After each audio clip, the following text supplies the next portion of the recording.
All right. Sorry, my stream is not starting for some reason. It just keeps sitting preparing. Hang on.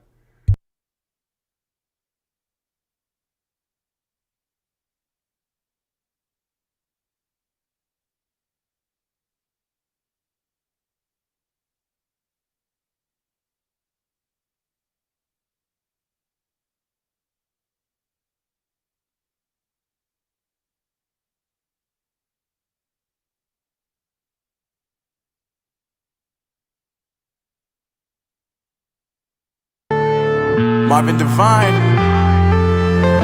I'm saying bye to all the lies and all the times you cried, saying that I wasn't right, yet I was right by your side. You manipulator, playing games, your friends commentators, and I don't know what you say about our private conversations, but it's got them hating. Thanks to all the rumors you be claiming. It's cool, I'm done with you, so they can throw you a celebration. You gon' hate it when you see me with somebody living better. I'm trying to tell you that me just doing me gon' have you jealous.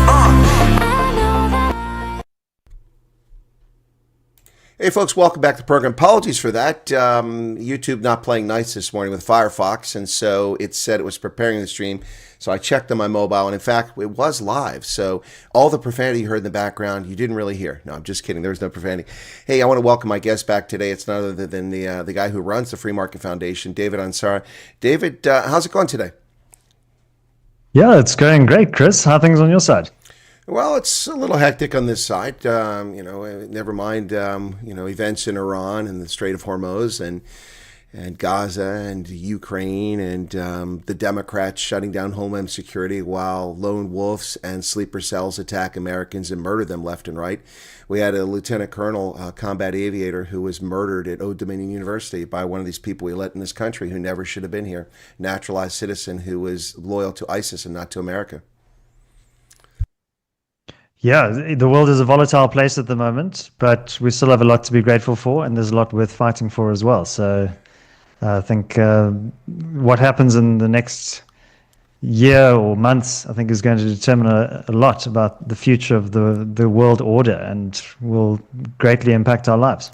I think it's a fair point on your part to say that. A lot of people. I read an outstanding op-ed today about the Iran conflict, written by a Muslim academic who works in Doha, and who said that everyone's missing the point. They're talking about how the U.S. stumbled into this. There's no plan. And he actually refutes that point by point. And I've said many things he said, but he said it very articulately. I'll share that with you if you'd like to read it. But I'll also share it with my viewers on our context later on. I'm also going to probably make a video and read part of his op-ed and then actually comment on it. But fantastic stuff. But let's get to what we're here to talk about. So Brent Bozell, a guy who did Media Matters, who's got a lot of experience in the public eye and understands how things work and how you're supposed to behave in public, was roundly attacked by the ANC, the EFF, and a whole host of actors in the media in South Africa before he ever came to South Africa, calling him a right-winger and an anti-ANC and all these other things. And their sole basis for that was a 1987 letter when he led a political action committee. And at the time, the ANC was designated as a terrorist group by the United States. And George Shultz, our Secretary of State, agreed to meet with O.R. Tambo. And these conservative groups said, why are we meeting with terrorists? We don't negotiate with terrorists. So that's the sole extent of it. And then they are attacking him for when he did his confirmation hearings, saying that he would follow through on the president's policy about his position towards South Africa. And then attributing this, I saw Fikile Mabulu calling him an unrepentant racist who hates the ANC. This rhetoric, which has been built up, it was obvious what was coming. And now we've had the Biz News conference. I presume you were there at the conference based on your article, or at least you saw the comments. But the business conference, this has been turned into I think it's a tempest in a teapot. Ambassador Bozell did nothing that was undiplomatic. And trust me, I've worked in 8 embassies in Africa, and I've long-term lived and worked those 8 embassies, and I've worked in over 40 U.S. embassies around the planet. And I've probably been in about 300 different embassies from countries around the world. I do understand how diplomacy works, and what he said was not undiplomatic. It didn't attack the South African government or the South African people. It was an opinion, and it was not wrong. You wrote an op-ed, and I put the link to that op-ed below this video so people can go check it out. So there's my opening comments. Let's hear what you've got to say about this since you wrote this article. Yeah. So, Chris, I think that this has been really distorted in South Africa's mainstream press. I agree with you. Brent Bozell, I actually think, was very reconciliatory in his speech to the business conference. I wasn't there, But I watched the video, and that's gotten almost 100,000 views on the BizNews channel. And I think there's a number of things that we can say about this speech. But in terms of the tone and the intent of the speech, I mean, just listen to some of this language. He says he wants, the United States desires a partnership with South Africa, but a partnership must be rooted in reciprocity, he says. President Trump has been clear about our concerns. These concerns are not merely rhetorical. So it was firm, and he was very clear to say, look, he's been appointed by Trump very specifically. He didn't just kind of emerge through the State Department. He was specifically and intentionally appointed because of his experience and his stance towards South Africa. And he said he's here to represent America's interests. He says, but America first does not mean America alone. It means where cooperation advances our interests and benefits our partners, we pursue it energetically. This is where I see the real opportunity. And then he went on to explain the extent of US investment in South Africa, over 500 firms, big Silicon Valley technology companies, Google, Microsoft. That's not Silicon Valley, that's Seattle, as I'm sure your discerning listeners will point out. Amazon, these have very significant footprints, commercial relationships here in South Africa worth preserving. But it was his remarks during the Q&A session with Alec Hogg, the convener of the BizNews conference, that really ignited a bit of a storm. I thought that it was maybe a bit of manufactured outrage, actually, Chris. And as I point out in my piece, he made some actually quite pertinent remarks and observations about the nature of South Africa's judiciary, about broad-based Black economic empowerment, which I think are actually very healthy criticisms and very valid concerns, and we can maybe unpack that a little bit more in the discussion. But I think this was a missed opportunity, actually, for South Africa. I mean, here we have the US Trump administration extending a hand, and that hand has been swatted away quite rudely. And I'm not sure what this means for the future of the relationship. I don't think it's unsalvageable, but it's certainly at a very, very low point. Well, from my perspective, David, this was imminently predictable. People said, wow, just 3 weeks in. Well, the whole thing was obviously a setup, in my view. Ambassador Bozell, regardless of what he did, I don't know if you saw Victoria Regan's article in the Daily Maverick, but in the Daily Maverick, because she has decent sources inside DERCO, he was called on the carpet in the demarche not simply for his comments at BizNews, but also to explain to Ronald Lamola why he went to the Apartheid Museum and made visits around South Africa. I'm sorry, did they miss the whole part about diplomacy? About what an ambassador is supposed to do? And you talk about conciliatory comments. In fact, at the Apartheid Museum in Soweto, which I thought was closed last I heard, but apparently it's open again, he was at the museum and he said, he talked about South Africa's past and the need for redress, and he acknowledged all that. He basically gave all the talking points of the ANC, the EFF, and the MK, and yet he gets called on the carpet for that. If he was called on the carpet simply for the statement that he made, that would be one thing. It would be inappropriate in my view, given how the Vienna Conventions are supposed to work. But at the same time, David, I don't know if you've seen this, the Iranian embassy in South Africa has been posting the most horrific, vile, repulsive images and statements on its website, and I've yet to see DERCO call the Iranian ambassador in for a démarche for the undiplomatic, unpalatable content and conduct of the Iranian embassy. Nothing on that so far. Yeah, I think you'd wait a long time to get some kind of reprimand from the South Africans in that regard. I think we also have to remember that this is a two-sided relationship. South Africa doesn't even have an ambassador to the United States in Washington. That seat is sitting vacant. And, when we look at the circumstances in which the last ambassador, Ibrahim Rasool, left the United States, he was classified as a persona non grata. But, he took a full frontal assault against Donald Trump, calling him a white supremacist and so on. You have to ask the question, is South Africa actually intending to deliberately sabotage this relationship? Because that's what it looks like to me.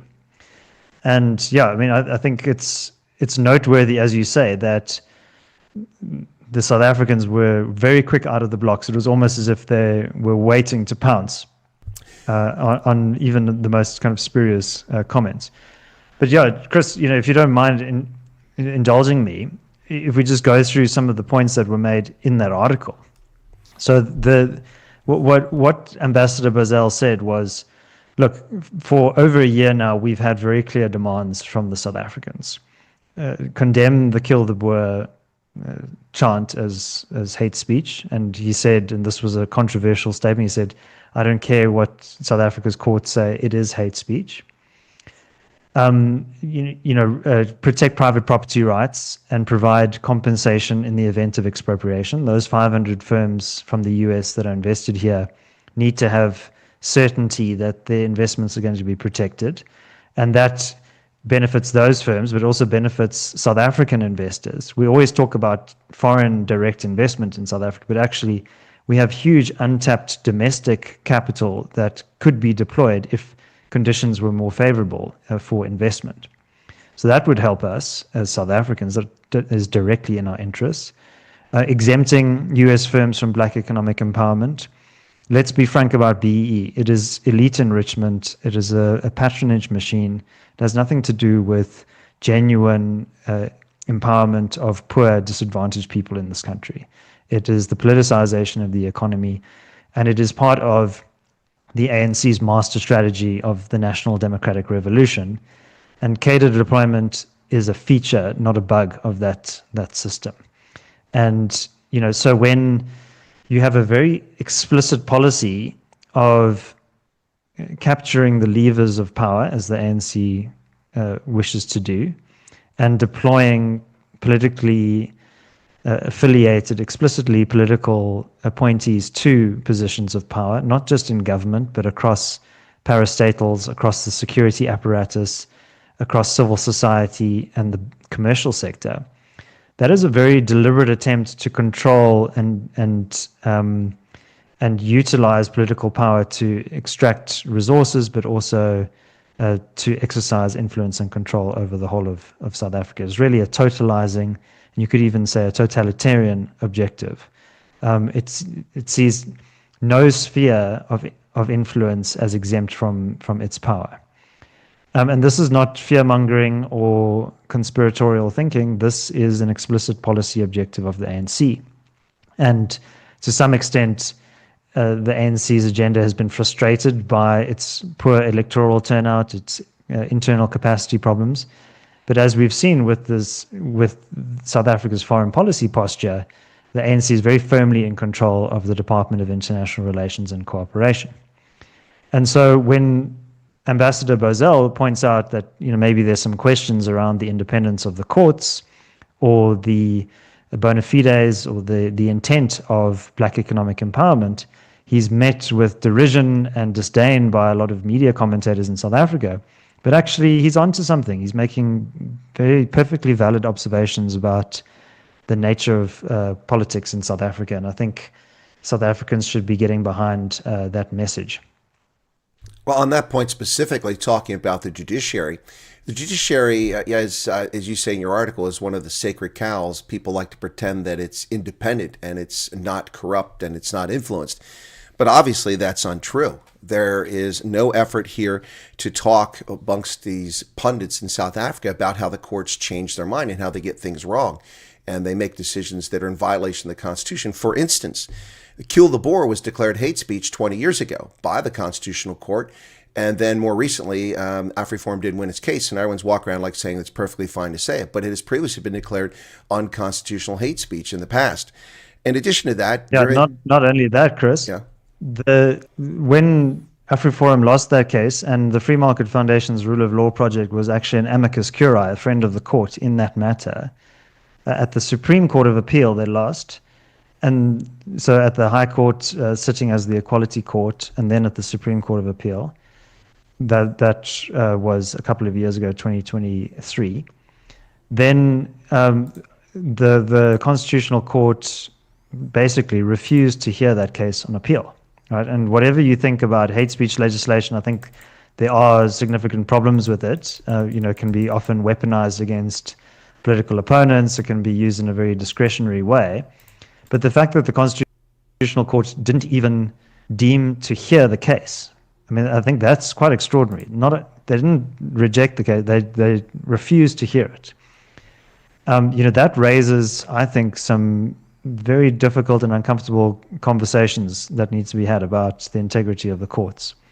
And remember how judges are appointed in South Africa, through the Judicial Services Commission, which recommends appointments to the bench. Which has Julius Malema, convicted felon, as a member. Correct. And he's often at pains to remind candidate judges, hey, what are your transformation credentials? Why were you so hostile to me in that case that I stood before you on? And so any judge with any ambitions to have a constitutional court justice position or a Supreme Court of Appeal position, they're going to be very mindful of how they're viewed by the Judicial Services Commission, which is dominated by politicians. So there are some representatives of the legal profession there and academia and so on, but mostly it's politicians. And if you ever watch those hearings, you'll see the very humiliating spectacle of learned jurists prostrating themselves before these party hacks who really have no idea about the rule of law or justice or constitutionalism.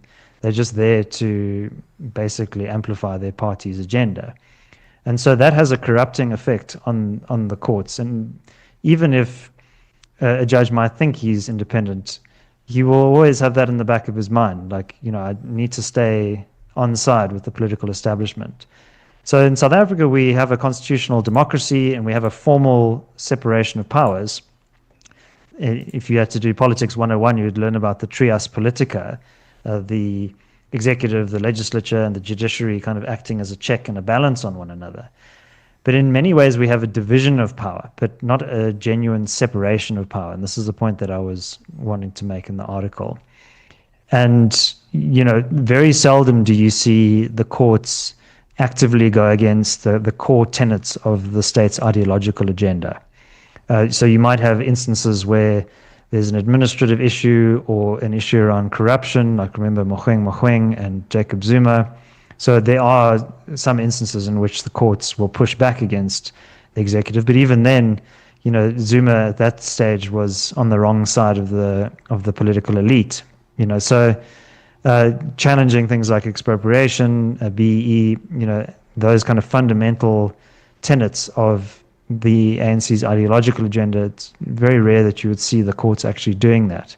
And that's a problem in the South African context. And that's something that Bozell pointed out and for which he's being lambasted, I think, unfairly. Well, I agree it's unfairly, and you don't have to be an attorney to understand law. You can be a layperson and understand law by studying it. And the reality here is that you don't have to be a genius to see that the court doesn't take cases, or cases don't come to it that should come to it. For example, the expropriation without compensation clearly violates Section 25 of the South African Constitution. Therefore, it's unconstitutional. Yet it is being implemented at the local level around the country in several locations. But beyond that, let me go back to a clear case of how the courts are captured and how anyone could possibly see this as being legitimate. During the COVID scam, we had the Tourism Relief Fund, which admittedly was a tiny amount of money. It was up to 50,000 rand. It was very little money. Obviously, Sun City was not going to get a 50,000 rand tourism relief fund. It's going to help that company. It was mainly something to help combi drivers and people who sell tchotchkes on the side of the road, tour guides and things like that. But the Tourism Relief Fund gave money only to historically disadvantaged people. Now, that's clearly unconstitutional to do that.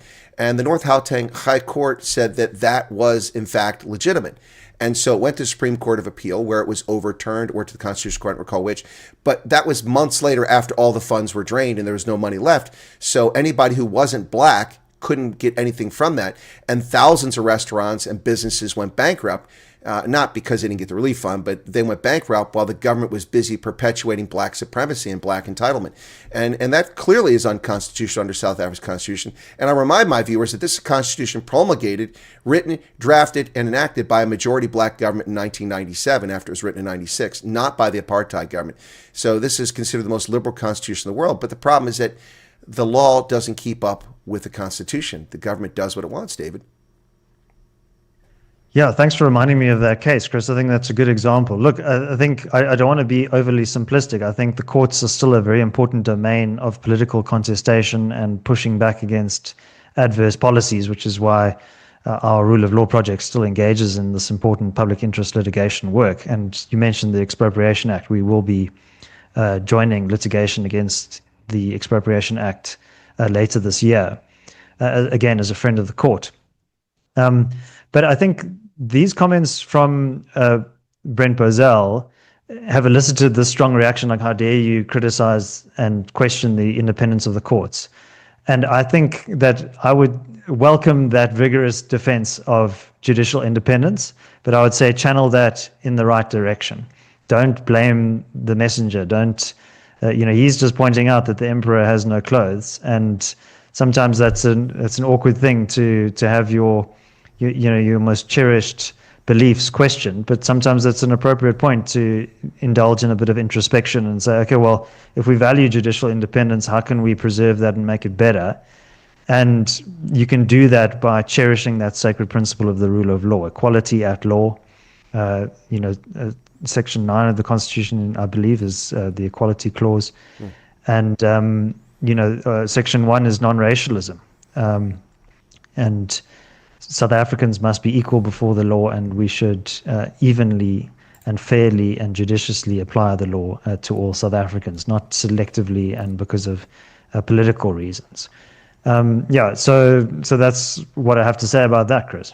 Well, to be clear, I want to be clear. I don't want anyone to think I'm trashing South Africa's judiciary. I'm not doing that. What I'm saying is inconsistency is there. That's the problem, inconsistency. And as you've pointed out rightly, and I've reinforced, the Judicial Services Commission is this political body that oversees the appointment of judges, and oftentimes not for judicial jurisprudence, but rather for political expediency and for political outcomes. And that creates an inherent problem, no matter how honest and how dedicated to the constitutional law the jurists are. That's kind of a problem. Let me adjust this a little bit here and bring something else up here. The whole thing, as we talked about, when Bozell made this comments, it's like the Peter Dutoits, the Tom Eatons, the Kanana Hunters went in overdrive. They're already, as if all of their op-ed and their so-called news articles were already drafted. All they had to do is change the date and the comments that Bozell made. I mean, it's you don't see things come out of these people that quickly normally. This was almost a concerted effort to trash Bozell, and they've been trashing him from the very outset. But of course, this is coming from a government that talks about Bozell saying things are undiplomatic. But I think it's a bit undiplomatic for the president of South Africa, the G20, to openly mock President Trump at the G20 repeatedly, and for the foreign minister to go on CNN's bogus documentary and call President Trump a white supremacist on the eve of the G20 summit. And I could go through the whole list of egregious offenses, all the way back to 2018 when Ramaphosa mocked Trump at the Bloomberg News interview he gave on the heels of the UN conference. The actions of ANC politicians, they act as if they're emperors of, Mali or Songhai or historic Ghana, ruling vast, domains, and they can say and do what they want without any repercussions. Trump has pretty much ignored the insults to America and the insults to him. But, I mean, they're pretty fast and furious. I've documented many of these. I have video evidence of it. This is not diplomatic. They have the audacity to say that Brent Bozell is undiplomatic for pointing out an obvious statement when these people openly mock the leader of the largest country in the world at their own peril, I suggest. Yeah, look, I mean, people often say, South Africa is a sovereign country. How dare the United States interfere in our sovereignty? But we're also part of an international system that has a certain balance of power and a certain, should we say, concentration of power. And whether you like the United States or not, you have to deal with that reality. Those commercial relationships matter. Most South Africans are in some way dependent on US products, whether you have a Gmail account, an iPhone, or a Ford motor car. Our interests are inextricably tied together. And not only that, but the United States has, for the better part of 70 or 80 years, underpinned the global international trade system. There's a bit of a protectionist reflex at the moment, which I think is unfortunate. But ultimately, global peace, the international order, is underpinned by coercive power, right? And there's a lot of discussion around multipolarity, multilateralism, but actually often it is a contest between great powers, and it is a struggle for monopoly control, really. And so who do you want to be the dominant power in the world? Do you want the United States to be the dominant power, or do you want China or Russia to be a dominant power? And that definitely affects the way South Africa operates. And I think in South Africa we have a lot of freedoms that we should cherish, but that we also take for granted, our ability to exercise our free speech, to challenge government authority, to procure goods and services that make our lives better. And a lot of that is actually downstream from the United States and from its role in the world. So the reason I wear this pin, this South African flag and US flag, is because I value that relationship, and I think more South Africans should do the same. And South Africa ultimately is a middle power. It might be the wealthiest country in Africa, well, maybe one of the wealthiest. It's in GDP terms has been overtaken by, by Nigeria. But ultimately, it is a small country with waning influence and significance. And my worry is that South Africa has squandered a lot of the goodwill and potential that existed post 1994. It was often said that South Africa punched above its weight. Even I think it was Ibrahim Rasool who said that South Africa was a moral superpower. But I think we've squandered that moral capital. If you look at the way in which South Africa has abandoned its non-aligned status in favor of attacking Israel at the ICJ, taking Israel to court, aligning with the Iranians, sending messages of condolence when Iran was attacked by the United States, saying nothing about the 35 to 40,000 innocent Iranians who were slaughtered in the wake of the protests in December and January. This is a moral, I would say not even a moral ambiguity. It is a condemnable moral position that South Africa has taken. And many people look to this strained relationship and they blame Donald Trump for that. Why is Donald Trump victimizing South Africa, interfering in our internal affairs? But I should remind your audience that even during the Biden administration, which is as woke and Democrat as it comes, they were having some pretty serious discussions about South Africa's conduct during naval exercises with the Russians, the Lady R incident. So actually, South Africa's poor conduct in its relationship with the United States is one of the few bipartisan issues in Washington, D.C. Maybe you'd know better than I would, Chris, but even Democrat lawmakers are frustrated with South Africa's foreign policy stance. So I think there's a lot of mending of this relationship that needs to be done, and I think it's very unfortunate that the posture that Brent Bozell took at Hermanus has been kind of rejected and very scornfully so by the South Africans. Well, from a U.S. perspective, it's very much a situation of a bunch of ingrates. The United States continued to pour $8.1 billion of HIV money into South Africa when the government was neglecting HIV years ago and continued to do it up until recently, which kept millions of South Africans alive and kept millions of South Africans from being born with HIV from mother-to-child transmission, all courtesy of U.S. taxpayer. In addition to that, we have funded all sorts of democracy projects, trade efforts. We've helped the Southern African Development Community, done so many things to the tune of $500 million a year for the past 25 years. And this dispute with the United States dates back to the Rome Statute, an Article 98 waiver, which South Africa refused to sign to protect our troops when they came to South Africa. And so that's what really started around 2002, 2003, and has continued since then. It's in a list of egregious offenses, including training Chinese People's Liberation Army combat pilots on how to shoot down NATO aircraft at the Test Pilot Flying Academy in South Africa. And the list goes on and on and on, let alone the 70% tariffs on our poultry, the ban on our pork products, the quotas on our automobiles while Chinese vehicles flood the market. No, it's been a very one-sided relationship, and this has been a long time in coming. And you're correct to point out, David, that this predates Trump. And that's the big error here. They want to keep painting Trump as the boogeyman. If Trump was the boogeyman, then South Africa would be removed from the Swiss system. Then South Africa would have a situation where U.S. companies are barred from participating in South Africa's economy. That can be done with an executive order. That doesn't require legislation. It can have legislation. Trump is not going after South Africa, and that's the fallacy here. The media and the politicians in South Africa, particularly the dunderheaded ANC politicians like Fikile Mbalula, continue to insist that Trump is the problem and that he's stoking this, and South Africa is the victim. I mean, I read Kanana Hunter's latest op-ed, and she makes it sound like the world is attacking South Africa. No.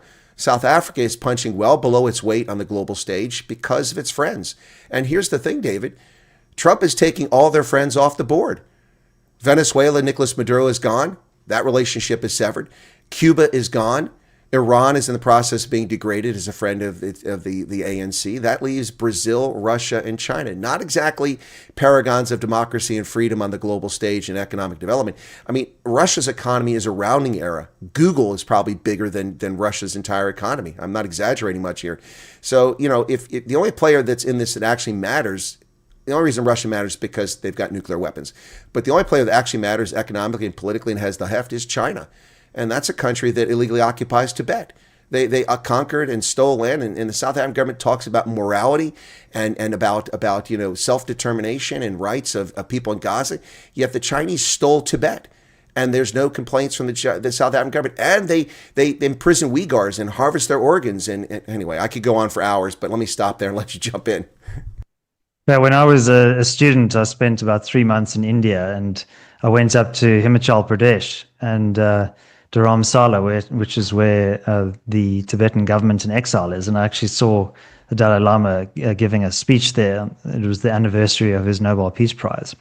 And I should remind your audience that the Dalai Lama a few years ago had his visa denied entry into South Africa, which I think demonstrated the extent to which the South Africans were keen to suck up to Beijing.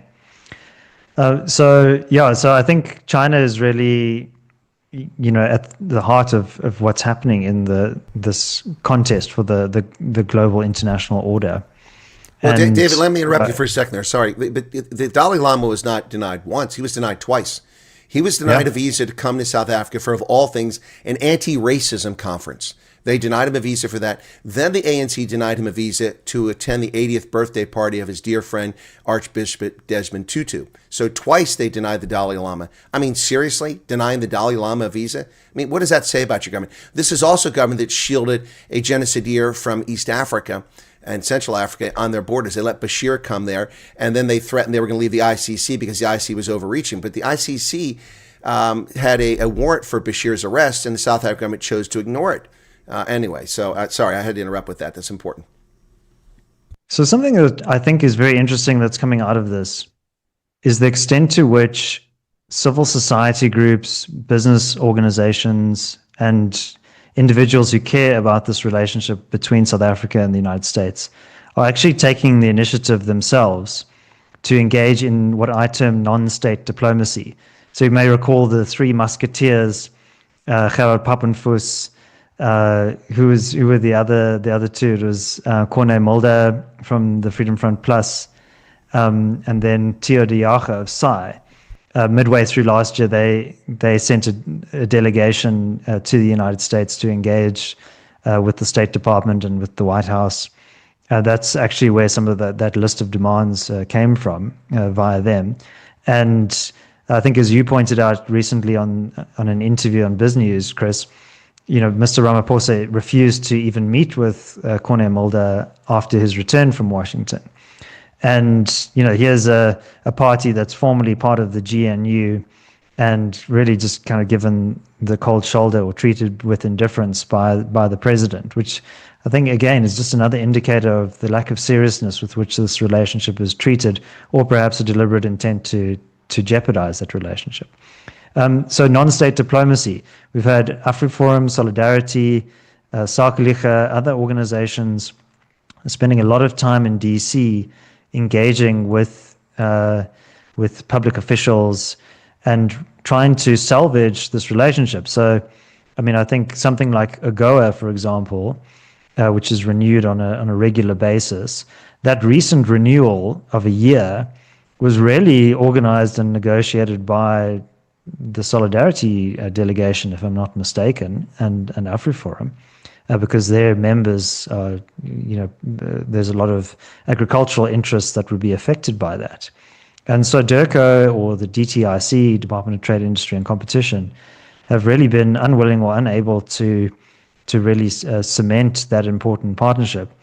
And I think what's critical here is that there is a potential for a trade and investment deal with the Americans. Like, AGOA is important, but in terms of the broader opportunity that exists, I think is rather actually insignificant.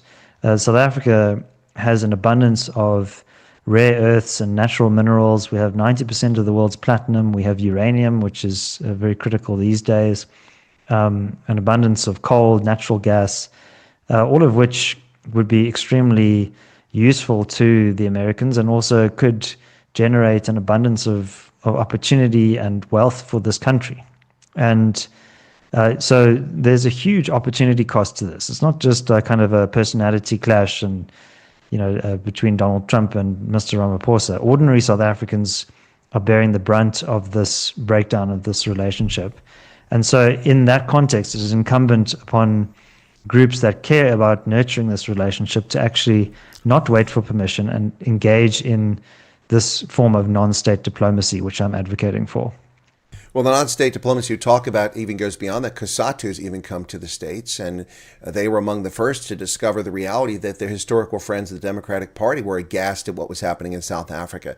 COSATU came to the States, and they went to the Congressional Black Caucus, and even the Congressional Black Caucus is like, what the hell is going on in South Africa here?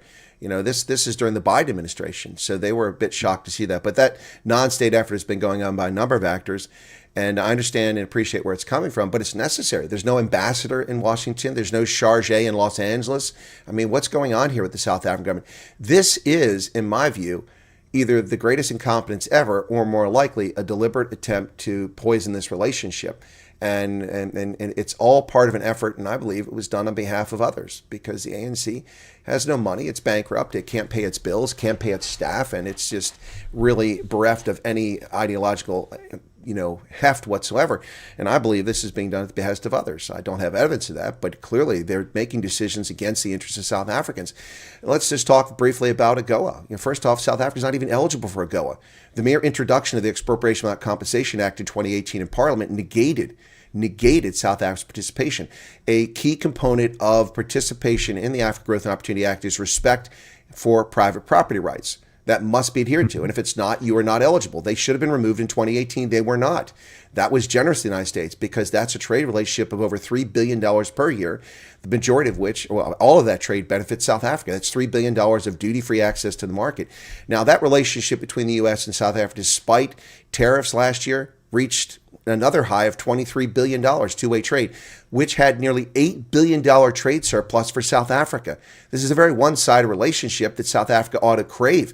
And this is a relationship, Dave, which I'm sure you're very well familiar with, where beneficiation takes place. It's not shipping cobalt or coal from Richards Bay to China and getting commodity prices for something that swings up and down wildly based on global demand.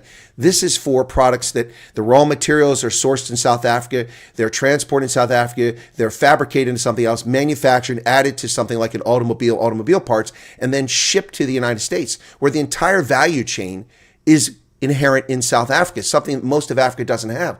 And the exception, of course, being agricultural products, but even that, like wine, there is a beneficiation there as it moves up the scale.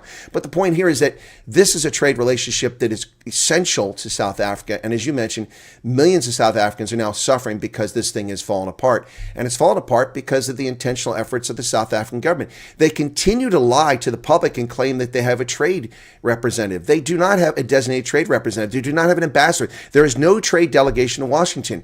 And they also play this victim, woe is me nonsense. Oh, we were attacked. No, Lesotho initially had a 50% tariff. Remember that? That was taken down to 10%.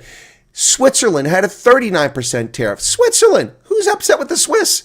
They negotiated 19%. Vietnam had a 90% tariff. Now they have a 17% tariff. South Korea got theirs lowered to 17% because these countries took it seriously. Japan, China, even China, where we have serious diplomatic issues with China, negotiated their trade rates down.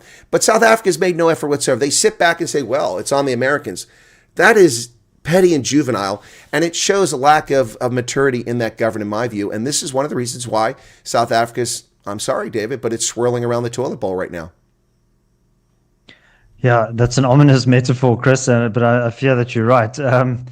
You know, and a lot of this is self-sabotage in a way. And I think this really cuts down to the heart of politics in South Africa, actually, is like whose interests are really being represented in this government. And yeah, you know, I think that there's a real disconnect between the electorate and our representatives in government, and particularly this cabal that has ensconced itself within the Department of International Relations and non-cooperation or uncooperation, as Tony Leon, I think, referenced it as. Yeah, so I think that South Africans need to get a bit more serious. And yeah, I was quite struck, actually. I mean, I know Twitter is not exactly the place for reasoned and measured debate.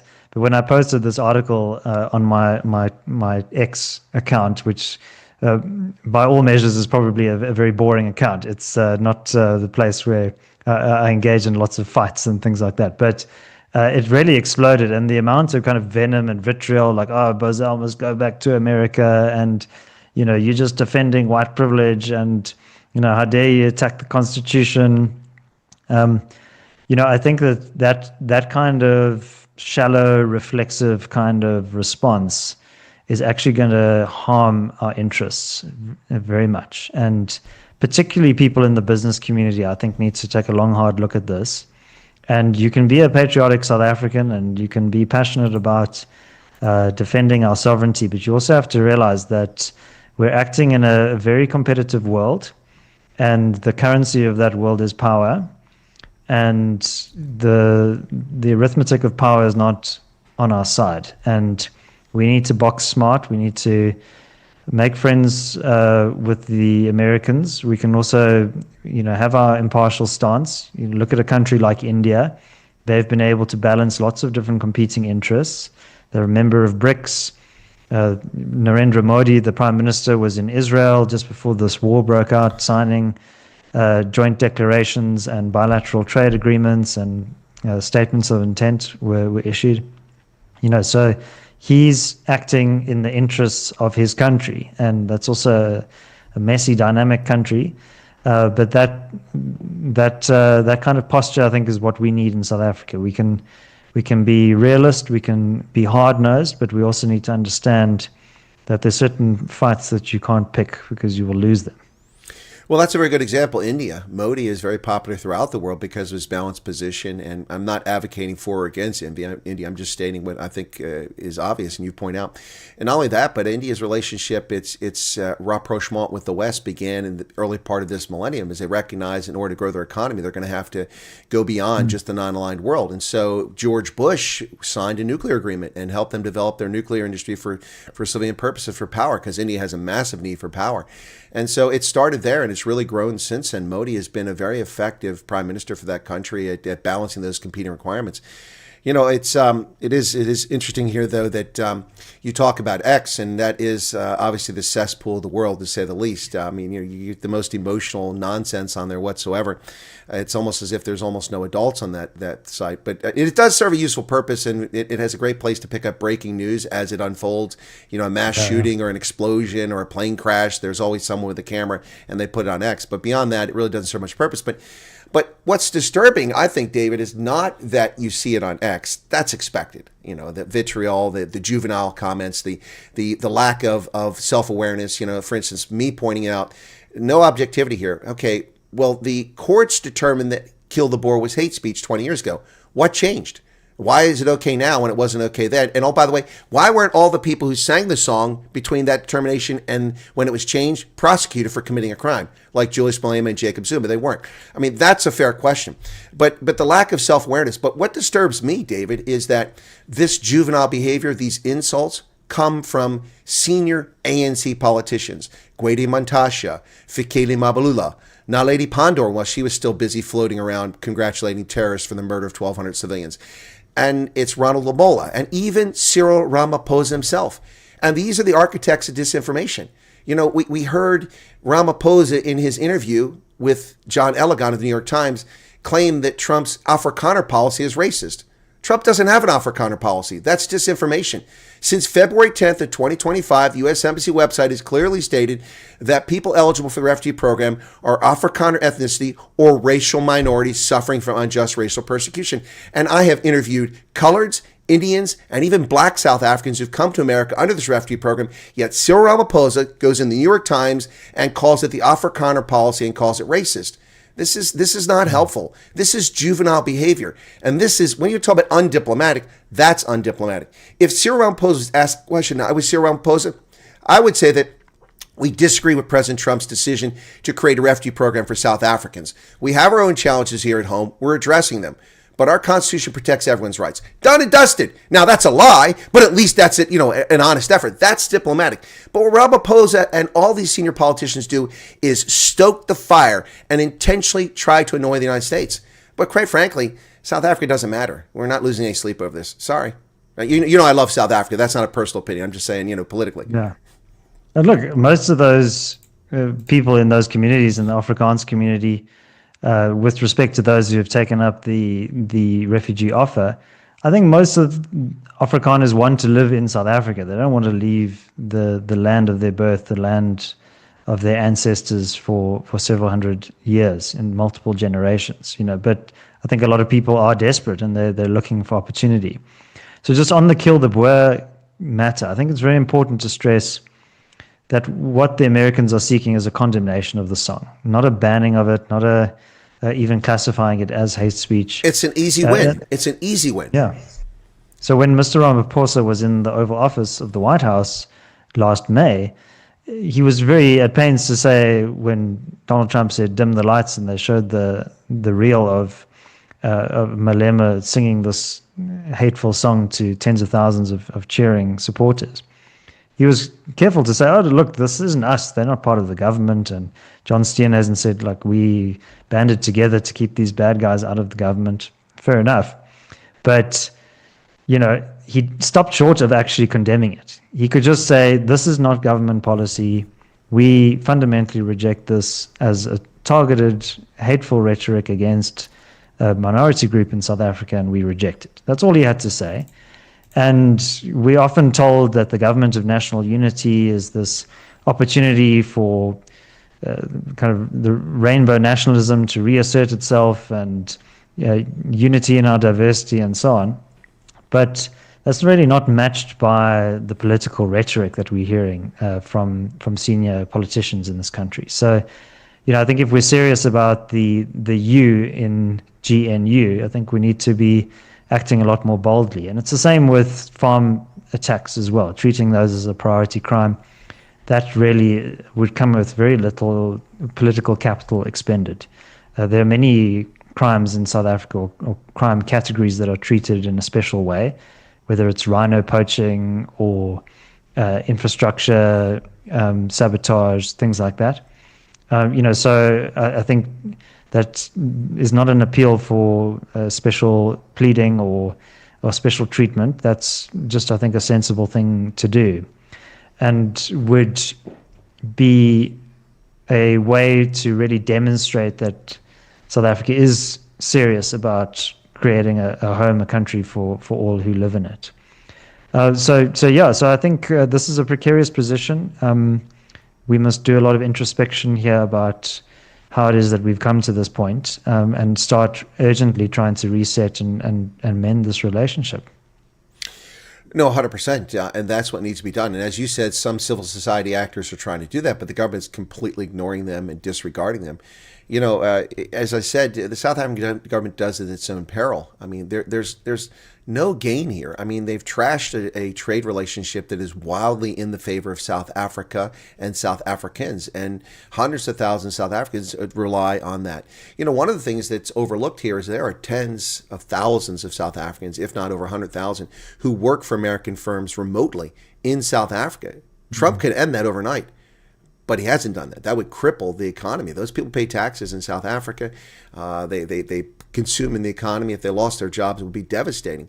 But Trump's, obviously his intention, the United States intention, is not to harm South Africans.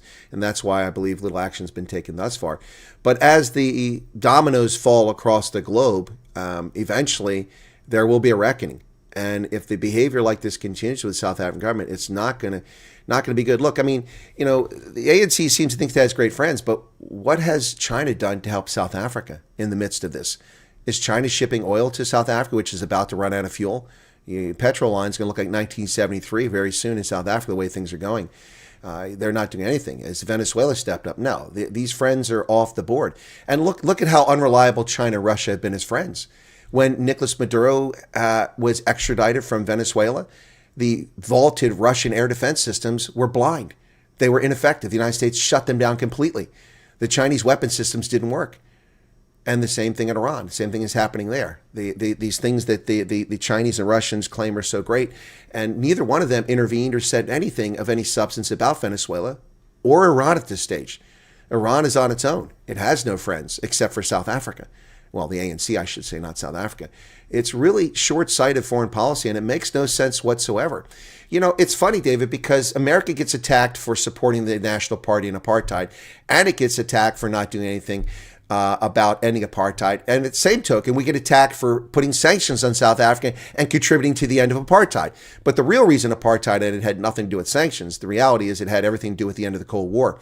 And the National Party couldn't sustain anymore. Their Swat Khiva was no longer provable. You had African states that were perfectly functional, like on its border, like Botswana, among others. But then the Hui Khiva, you couldn't prove that anymore because the communists were collapsing left and right. And so they couldn't sustain themselves. That's the proximate cause of the end of apartheid. It wasn't demographics. It wasn't sanctions. It wasn't the ANC. It sure wasn't the ANC.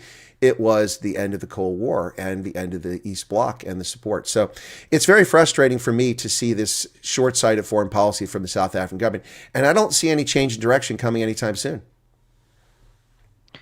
Yeah, so I think that's an important point that you made there. Another factor that I think is worth considering is the Sullivan principles in the 70s and the 80s, which were a way for the United States to put pressure on South Africa, on the apartheid regime, to liberalize without going down the sanctions route. I mean, somebody like Helen Suzman, she was actually very staunchly opposed to sanctions because she recognized, and I think this is true, that sanctions would actually harm black South Africans who were at the time employed in US manufacturing firms like Ford plants in the Eastern Cape and so on. So, you know, I think I would want to see more of that kind of commercial diplomatic pressure being applied to South Africa as well, particularly in the context of BEE. I think it's very important that we reject the moral arguments for BEE, which I think are spurious. I think the underlying objective that we should have is creating economic opportunity for all South Africans, black and white, and that economic growth, a liberalized economy, deregulated economy can produce abundant opportunity for all South Africans, and that capitalism is the great driver of prosperity and human flourishing, and that many countries around the world who have had similar, if not worse, histories than South Africa, whether it's Poland, which was under the jackboot of both a Nazi invasion and communist control. If that country can now be a prosperous country with a GDP per capita higher than Japan or the United Kingdom after that terrible history, then, you know, we can do it too. And you can look at other countries around the world, Singapore, which used to be a swamp, Hong Kong, which was just a little piece of rock on the shoreline of China. These are remarkable success stories. South Africa can achieve great wealth and opportunity through free market capitalism. Well, I agree 100%. Sorry, go ahead. Sure. But BEE as a program is a politicization of the economy.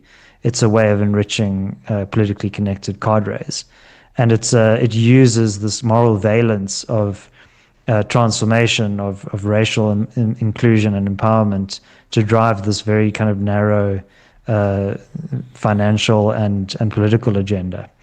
And even somebody in the person of President Ramaphosa himself is a beneficiary of this. He's accumulated great wealth as being a passive equity holder of shares in existing productive companies rather than as an entrepreneur or as a manager of these kinds of firms.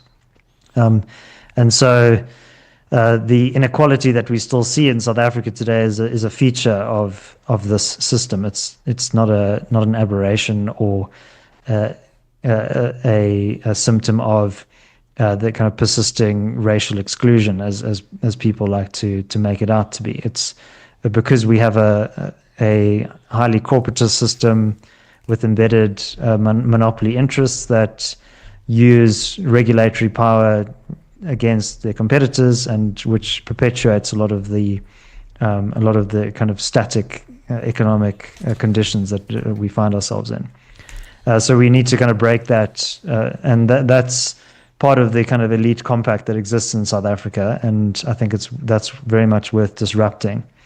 So yeah, a bit of an abstract point, but I think an important contextual remark. No, I think it's a very important contextual remark too, and I'll add one more to that. You talk about Singapore, and you talk about countries that have risen and grown immensely. You know, at the dawn of the independence era, the end of colonialism, 1960, most African colonies were wealthier than East Asian countries, if you look at that. And in one case, Ghana. yeah, well, Ghana and South Korea. Exactly. And that's where I'm headed, South Korea. Now, each of these cases are different. Some had authoritarian rulers who ruled with an iron fist for a time, state control. But when they each adopted free market tenets to free market capitalism, their economies began to flourish, and then politics changed. I mean, look at South Korea. The chaebol, these big oligarchs, big six companies controlled the entire economy for decades, and it struggled for a long time. But as it began to get some political reform and then some economic reform, now look at it today. Samsung, LG, these are world-class corporations that operate largely in a free market framework. Not entirely, but mostly. And South Korea is immensely wealthy today. Look at its northern neighbor, starving, North Korea on the other side of the peninsula. And it's not because South Africa is endowed with a wealth of natural resources. They don't have natural resources. Japan has very few natural resources. Look at how successful Japan has been. Taiwan, incredibly successful, despite the fact that they have to spend a quarter of their GDP on national defense. I'm embellishing. It's not that much, but they spend a lot on national defense. But the point is that these are countries, and even look at Vietnam today, still a communist government, but with free market principles in many respects, and the economy is flourishing. So I think that's a key tenet you point out there, is that it really needs to be there is an opportunity for South Africa, if it washed away all this political caterism and all this patronage that's inherent in the economy, then there's a chance for the country to flourish. And I think there's a great opportunity there. But in 1994, I was asked a question when I was a young officer about what's the path for South Africa? And I said 1994, well, that depends if South Africa pursues three pillars. And these three pillars are essential for the country to recover.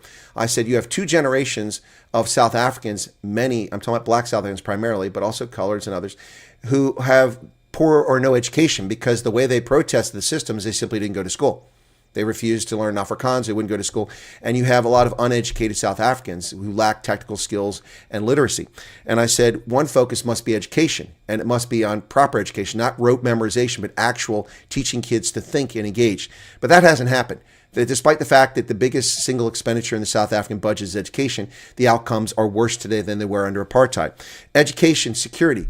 You have to transform the police, who are very efficient at protecting the white minority, most of whom have never seen any violent crime during apartheid, didn't even know it existed for the most part, and that's a true story. And you have to transform that police service into one that was protecting them and oppressing the black majority, into a community policing service where people walk a beat, they know people in the neighborhood. If you have education, security, and then the final piece I said is that rather than shake down these corporations for equity stakes for cadres, they should create a national sovereign wealth fund. And then based on income level, people would get a payout from that, from capital gains and dividends, on a repetitive basis, and you would get an ownership society. People would go, oh, look, here's my statement. Wow, Anglo-American, I got 100 Rand this month because they're doing well. So you have a vested interest, and turn South Africa into an ownership society. None of that happened. Now, Ramaphosa a few years ago talked about a National Sovereign Wealth Fund. What a joke that was. Like every other broken, empty promise the guy ever delivers at his State of the Nation address. Those three pillars, if South Africa made any serious effort to address those three pillars, I think this country would be much better today. But all three have fallen by the wayside. In fact, we have such pervasive corruption in the police. We got an entire commission now devoted to, assassinations and bumping off witnesses and investigating corruption at the highest levels of police. To me, it's very disheartening, David. Yeah, look, but I think there's also an opportunity amidst the crisis. You mentioned education, and if you're going to wait for politicians to deliver good quality education to your children, then you're going to be waiting a very long time. And it's incumbent on parents to take the future of their children into their own hands and not wait for the state to deliver. You could double the education budget and you still wouldn't get necessarily the best education outcomes. And South Africa is also blessed with an abundance of low-fee private schools that have emerged over the last 10 to 15 years, which I think are filling a very necessary gap. And we've been talking a lot about India on this show for some reason. But I mean, in India, they have free education, but a lot of poor Indians send their children to some of these low-fee private schools, even though they could get free education for their children, because they know that the low-fee schools are more accountable, the teachers show up on time, they're not going to be abusive or neglectful to their children. So, and you can apply that lens to various domains. I mean, security is very important. It's one of the core functions of the state to maintain law and order and the sovereignty of the country. But, it can only do so much, and you need private security actors.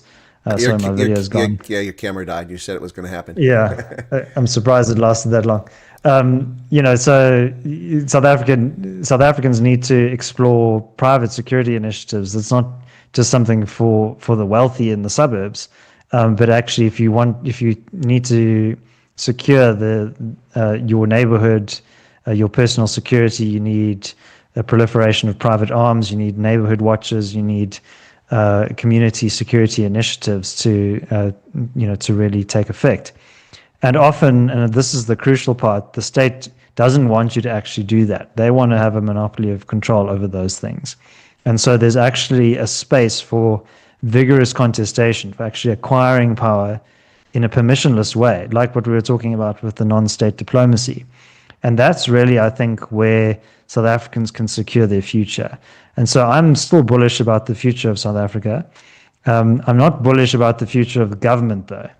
And this whole conversation that we've been having today has demonstrated that the government doesn't always necessarily have the interests of South Africans at heart, even though it supposedly represents those interests. So I think that's a good place for us to leave it, Chris. Unless you have any other points you want to raise, but yeah, I think we've had a great discussion. I'd agree. We've hit that hour here, but I'm not, and I certainly didn't imply or state that more money means better educational outcomes. I think the United States is a good example of that. Our educational outcomes have gone down for the past 50 years since the Department of Education was created, and we've spent, probably trillions of dollars in education. It has to be done at the local level. And I think the perfect example of that is when you see communities band together. And the solidarity movements, Soltech Technical University is a brilliant example of how to overcome state failure. And then, of course, academia, their university. Both these institutions teach in Afrikaans, and they cater to an Afrikaans-speaking community. And they've raised funds and done this all. Their construction of the Soltech campus was done early and under budget and to standard. And I've been to that facility multiple times. It's world class. And the same thing is now happening with academia. They initially leased a disused hotel, and now they're building a campus, and it will probably come in under budget, on time. And that's an example of how the private sector can do things in the absence of government. And AfriForum is another example with community policing forums. But the sad part for South Africa is while these things take place, the government fights against these efforts. I mean, look at the AfriForum trying to mow people's lawns and how they were attacked in Pretoria for voluntarily doing it. And the reason that was the case is because it cuts a BEE tenderpreneur out of the business. They don't make money because they weren't cutting the grass, and now someone's cutting it. They're being upstaged. So I mean, look, you've got this whole dichotomy where the government doesn't want people to provide these services, and it fails to provide services for society.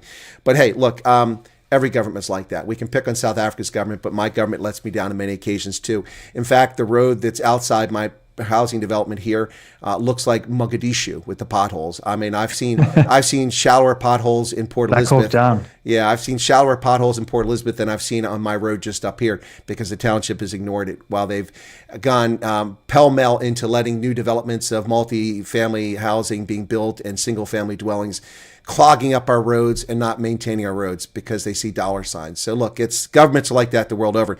But South Africa really needs to improve itself. David, I want to thank you for your time today and appreciate it. But before you go, let me just get your last thoughts on Ambassador Bozell and the road forward for him.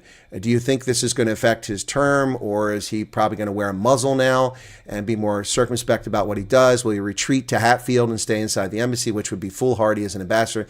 What are your thoughts on where Ambassador Bozell is going to go? I'm curious.